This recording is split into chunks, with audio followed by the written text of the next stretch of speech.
Breaking news Visakha జిల్లా గోపాలపట్నంలో దారుణ ఘటన చోటు చేసుకుంది. భార్య ప్రాణం పోవడానికి భర్త కామం కారణమైంది. భార్యను ఫోన్ వీడియోస్ చూపించి ఆ ఫోన్ వీడియోస్లో ఉన్నట్టుగా తనతో శృంగారంలో పాల్గొనాలని భార్యపై తీవ్రమైన ఒత్తిడి చేశాడు భర్త. దీంతో భార్య మనస్తాపానికి గురైంది.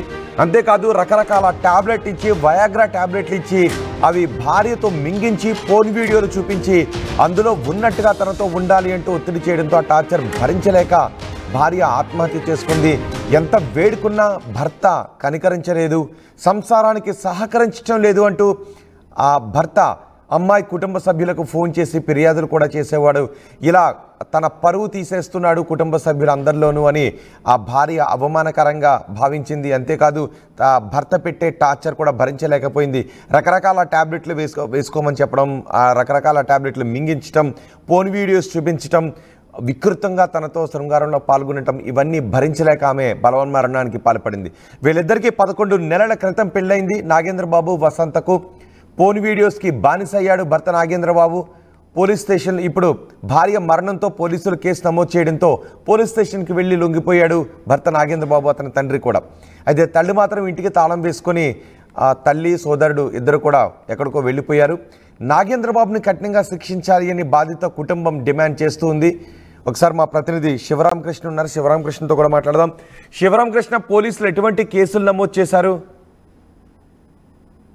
Rohit, good morning. యాక్చువల్ గా ఈ వసంత విషయంలో అయితే మటుకి చాలా గౌరవమైన పరిస్థితి అయితే ఏర్పడింది. నిజంగా పోలీసులు ఈ కేసు విషయంలో అయితే భర్తని అలాగే వసంత మామగారిని ఇద్దరిని వాళ్ళ అదుపులో అయితే తీసుకున్నారు.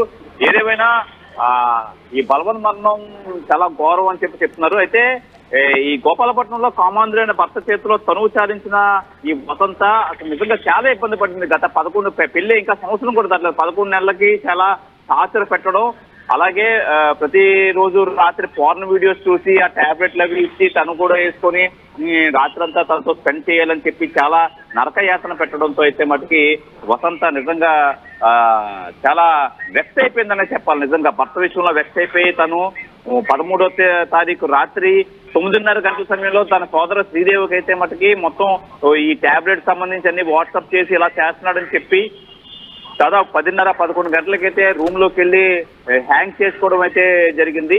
ఈ నేపథ్యంలో అయితే నిజంగా భర్త నాగేంద్రబాబు ఎంత టార్చర్ పెట్టారో నిజంగా తను వాళ్ళ సోదరికి శ్రీదేవికి అయితే మొత్తం అంతా ఫోన్ లో చెప్పింది. అలాగే ఆ టాబ్లెట్స్ ని వాట్సాప్ చేసి ఈ విధంగా నన్ను హింసిస్తున్నాడని చెప్పి చెప్పడంతో నిజంగా అవన్నీ విట్నెస్ ఉండడంతో వల్లే ఇప్పుడు వసంత చనిపోయిందని చెప్పి మేము కనుక్కోగలం. లేదంటే అసలు ఈ చావుకి కారణాలు కూడా తెలియవు అని చెప్పి తన సోదరు మన ఆర్టీవీతో శ్రీదేవి అయితే చెప్పడం అయితే జరిగింది. రోహిత్, రైట్. ఇప్పుడు భర్త తండ్రి నాగేంద్రబాబు అతని తండ్రి కూడా పోలీసులు అదుపులో ఉన్నట్టుగా తెలుస్తోంది. పోలీసులు నమోదు చేసిన కేసులు ఏంటి? భర్తను శిక్షించడానికి అవకాశం ఉన్న సెక్షన్స్ వేశారా? ఆధారాలు దొరికాయా? పోలీసులు ఏం చెప్తున్నారు? అంటే ఈ భార్య విషయంలో హెరాస్మెంట్ కేసు ముఖ్యంగా పెట్టారు. హెరాస్మెంట్ కేసు పెట్టి నిజంగా ఇదంతా నిన్న జరగడంతో మొత్తం అంతా ఇది ఇరు కుటుంబాలని పిలిచి అయితే మొత్తం మీద ఈ రోజు అయితే ఒక కొలుక్కి వచ్చే పరిస్థితి ఏర్పడింది. అయితే ఏ విషయంలో ఇది టార్చర్ పెట్టాడని చెప్పి మొత్తం ఇద్దరు కుటుంబాల దగ్గర నుంచి ఈ ప్రధానంగా వసంత వాళ్ళ తల్లిదండ్రుల నుంచి అయితే మొత్తం ఫిర్యాదులు అవి తీసుకుని దాన్ని బట్టి ఇంకా మిగతా వేరే వేరే సెక్షన్స్ అయితే ఏటైనా ఉన్నాయో దాని మీద అవన్నీ పెట్టే పరిస్థితి అయితే ఆలోచిస్తున్నారు విశాఖ గోపాలపట్నం పోలీసులు. రోహిత్, రైట్. విశాఖపట్నంలో దారుణ ఘటన చోటు చేసుకుంది. భార్యను అసహజ పద్ధతుల్లో శృంగారానికి ఒప్పించడానికి అతను భార్యతో నాగేంద్రబాబు అనే వ్యక్తి భార్యతో కొన్ని టాబ్లెట్స్ కూడా మింగించాడు. అంతేకాదు ఫోన్ వీడియోస్ చూపించి ఆ ఫోన్ వీడియోస్లో ఉన్నట్టుగా తనతో ఉండమని ఒత్తిడి తీసుకొచ్చేవాడు. తను అలా చేయకపోతే ఆమె పుట్టింటి వాళ్ళకు కాల్ చేసి భర్త నాగేంద్రబాబు మీ అమ్మాయి ఇలా ఉంటుంది అలా ఉంటుంది, శృంగారానికి పనికిరాదు, సంసారానికి పనికిరాదు అని చెప్పడంతో ఆమె మనస్తాపానికి గురై ఆత్మహత్యకు పాల్పడింది. అయితే ఒక భార్య ఆత్మహత్యకు కారణమైన సెక్షన్స్ వేసి ప్రస్తుతం నాగేంద్రబాబుపై కేసు నమోదు చేశారు పోలీసులు. నాగేంద్రబాబు పోలీసుల అదుపులో ఉన్నాడు. ఒకసారి కుటుంబ సభ్యులు ఏమంటున్నారో చూద్దాం. వసంత కుటుంబ సభ్యులు నాగేంద్రబాబుపై ఆరోపిస్తున్నారు. ఒక దశలో నాగేంద్రబాబే చంపి ఈ ఆత్మహత్యగా చిత్రీకరించే ప్రయత్నం చేస్తున్నాడంటూ కుటుంబ సభ్యులు ఆరోపించారు. నాగేంద్రబాబు వసంత కుటుంబ సభ్యులకు తరచూ ఫోన్ చేసి ఆమె గురించి లేనిపోని విషయాలు చెప్పి ఆమె పుట్టింట్లో పరువు తీసే విధంగా కూడా బిహేవ్ చేశాడని చెప్తున్నారు. ఒకసారి వసంత కుటుంబ సభ్యులు ఏం మాట్లాడుతున్నారో విందాం. యాక్చువల్లీ ఏంటంటే నాకు ఎస్టర్డే మార్నింగ్ వాళ్ళ హస్బెండ్ కాల్ చేశారండి. వాళ్ళ హస్బెండ్ కాల్ చేసి అన్నయ్య అలాగా మీ మరదలు నాతో సరిగా ఇలా ఉండటం లేదు, ఒకసారి మీరు చెప్పండి ఏంటి అనేది, మరి నాకు ఇలాగ అవటం లేదు, తను రావటం లేదు, ఎన్నిసార్లు చెప్పినా సరే రావటం లేదు అని చెప్పడం జరిగింది. సర్లే అమ్మ నేను మాట్లాడుతానులే, చిన్నపిల్ల కదా, సర్లే నువ్వు ఊరుకోలే, నేను ఒకసారి కన్విన్స్ చేసి మాట చెప్తానులే అని చెప్పడం జరిగింది. ఆ తర్వాత ఏంటంటే నేను ఎస్టర్డే నైట్ 9:30 ఆ టైంలో నేను తనకు కాల్ చేయడం జరిగింది. కాల్ చేసి మామూలుగా ఫస్ట్ ఏంటంటే డైరెక్ట్గా అడగకుండా ఎలాగున్నారో ఏం చేస్తాను అన్నీ అడగడం జరిగింది. జరిగిన తర్వాత మీ అత్తగారు మామగారు ఏం చేస్తాను రమ్మంటే అలాగే మామగారు కళ్యాణ మండపంలో ఉన్నారు, అత్తగారు ఇలా క్యాంప్కి వెళ్ళారు, నేను మీ తమ్ముడు ఉన్నాము ఇలా బార్లీ చేసుకుని తాగుతున్నాము అని చెప్పడం జరిగింది. ఆ తర్వాత ఏంటంటే నేను మరి ఏంటమ్మా లైఫ్ ఎలా ఉందండి అంటే మా అమ్మ బాగానే ఉందని చెప్పడం జరిగింది. తర్వాత నేను ఇలాగ అడిగాను, ఇలాగ అవుతుందంట కదా, ఏమైంది అమ్మా, ఇంతకన్నా ప్రాబ్లం అవుతుందా అంటే నీకు ఎవరు చెప్పారు అలాగా అంటే ఏం జరిగింది ఎందుకు ఎలాగంటే ప్రధానంగా మీకు వసంత టాబ్లెట్స్ అయితే పెట్టింది కదా, ఏంటంటే ఇవ్వండి సార్ మీకు నేను చూపిస్తున్నాను చూడండి. ఇవి అయితే యాక్చువల్లీ నాకు వారు పెట్టినప్పుడు కూడా నాకు ఇవి ఏంటి అనేది కూడా నాకు క్లియర్ గా తెలియదు. ఇలా సెక్స్ సంబంధించిన టాబ్లెట్స్ జరిగింది.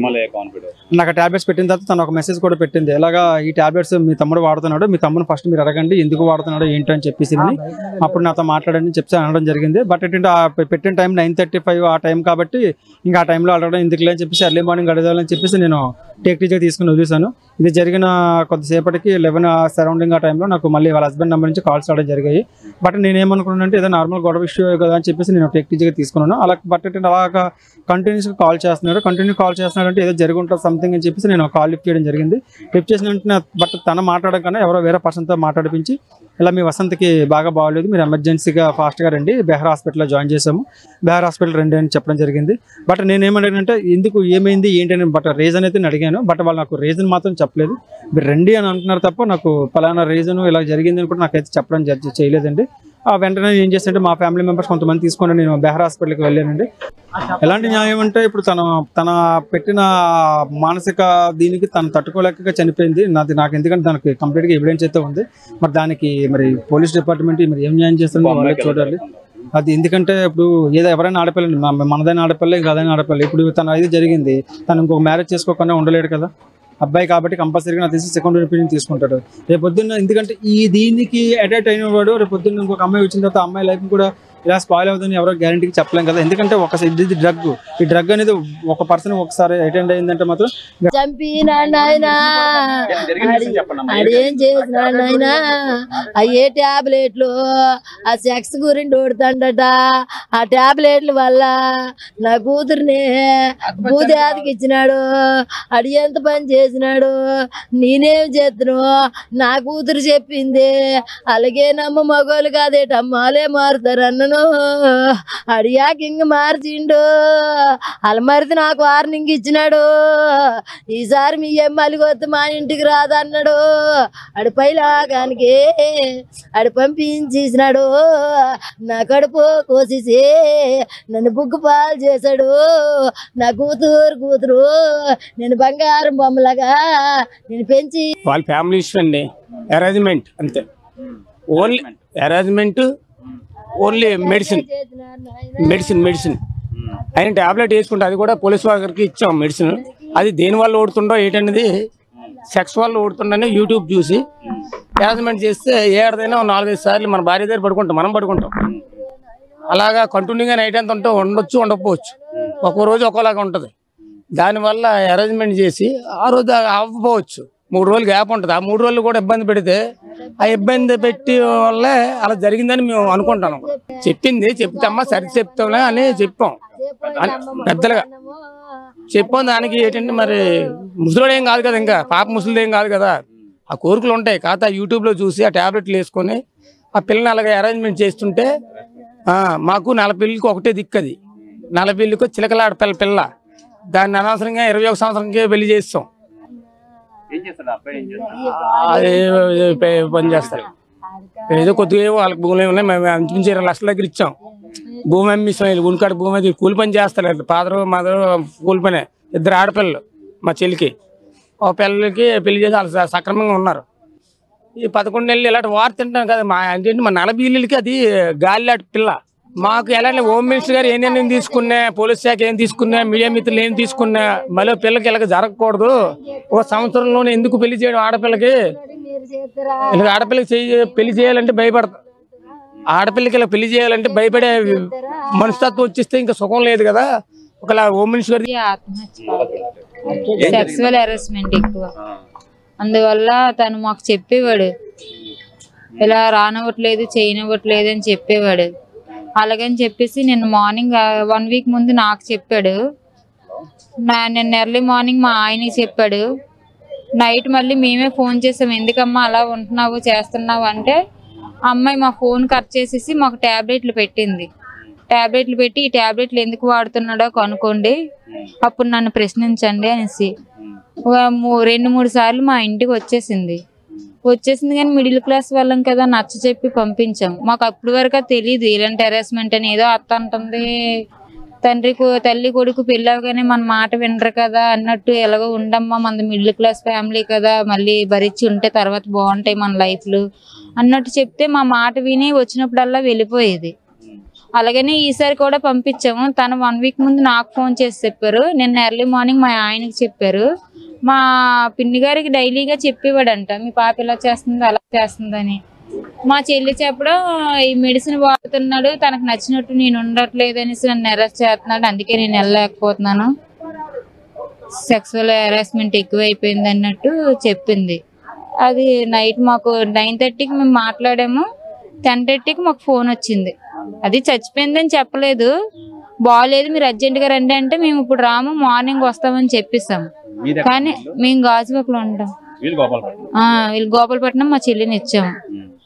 అదేమో కాకనే కాదు రండి బాగా బాగోలేదు అన్నారు, కానీ మేము వెళ్ళేసరికి చచ్చిపోయి ఉంది.